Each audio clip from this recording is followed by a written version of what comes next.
Peter Charles here, Hooked for Life Fly Fishing.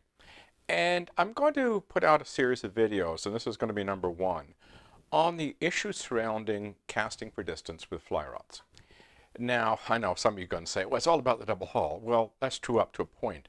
But our tackle choices also influence how well or how poorly we cast for distance. I mean, skills involved as well, obviously. But there are some issues with tackle that have to be explored. So I'm going to start off looking at fly line taper, and then we're going to move on to other issues with regard to lines.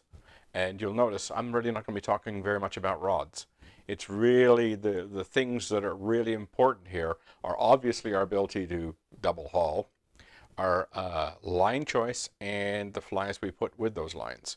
And those three things have to fit together in a cohesive whole for us to get good distance. Because if we put together a bad choice and our double haul isn't as great as it could be, and our line choice and our fly choice are not ideal, well, don't expect a whole lot. And I think that's part of the issue. Our expectations can sometimes be bigger than our realities as far as distance casting is concerned. And as I say, a lot of that has to do with line taper and flies and how we put things together. So let's get started looking at the tapers, and then we'll move on from there. When we go out to buy a fly line and we intend to cast fire with it, we have to pay attention to the front taper because there is a relationship between distance and turnover force. You get one or the other, basically. We can have a fly line that has a lot of turnover force, or we can have a fly line that casts smoothly for distance with that long front taper that allows us to cast far and dissipate that energy very gradually.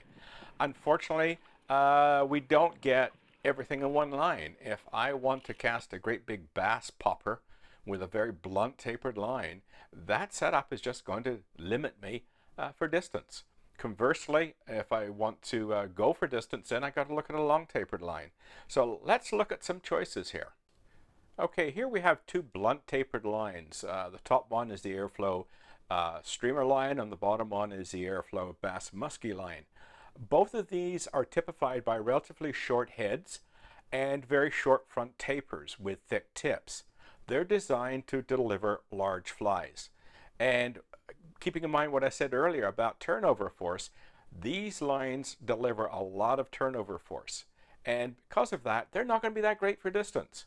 So if you want to carry a big fly a long way, this may not be your best choice. You may not be able to do it. You may be stuck casting more moderate distances with a line like this and a big fly. So this is a perfect example of matching our expectations to the reality of our equipment. Okay, here we have two fly lines with standard tapers, the Airflo Elite on the top and the Airflo Exceed, which is a slightly overweight line.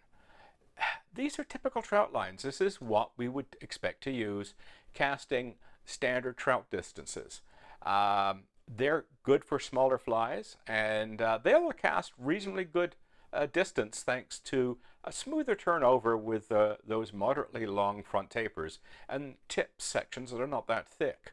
So you'll get nice smooth turnover, which facilitates casting for distance. However, they're not that heavy and the heads are not that long. So you get to a point where you're having trouble getting enough load if you really want to go far. So their lightness, thanks to their shorter heads, does limit us to a certain extent to how far we can cast them. Though I think probably somewhere in the neighborhood of 75-80 feet for an experienced double hull caster is probably realistic. Okay, here we have two lines that are designed for distance and smaller flies. Our top line is a Airflo Distance Pro, and the bottom line is the Atlantic Salmon line. You notice the long front tapers, the head lengths are quite long, 56 and 52 foot respectively, long rear tapers. These designs give you the stability to cast quite far, especially the Distance Pro. You can get tremendous distance out of these lines, and because the heads are so long, they're relatively heavy, which loads the rod more deeply and allows us to cast farther. Okay, here we're going to get into the world of specialty lines. You've got the Airflo Tropical Punch at the top and this sniper line at the bottom. Both of these lines are billed as distance solutions, and they've got that short front taper. And you're going to say, well, doesn't it mean they're not very good for distance? Well, yes and no. As they're designed, no, they're not great lines for distance. But if you use them as intended, then you're going to get better results out of them than you would normally expect.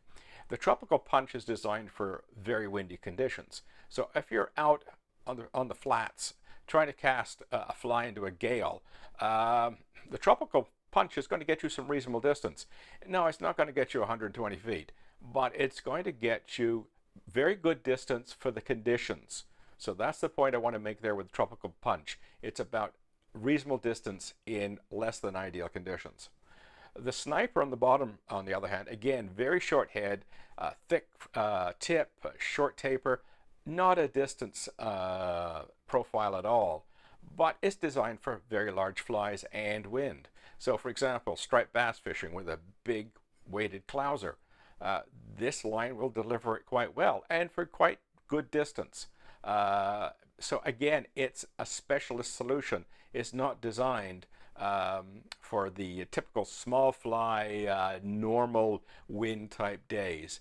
These lines are built for rough conditions, saltwater fishing, big flies, big winds, and that's what makes them work. Okay, you can see it's not a straightforward choice. You really have to think about the line, how the line was designed, what did the line designer have in mind, and the key to that is looking at that front taper. There's your first clue, and the second thing is head length. And that tells you what the fly designer was after, what he wanted to achieve with it, and what we can expect when casting that line for distance. So, next video will be on matching flies and lines.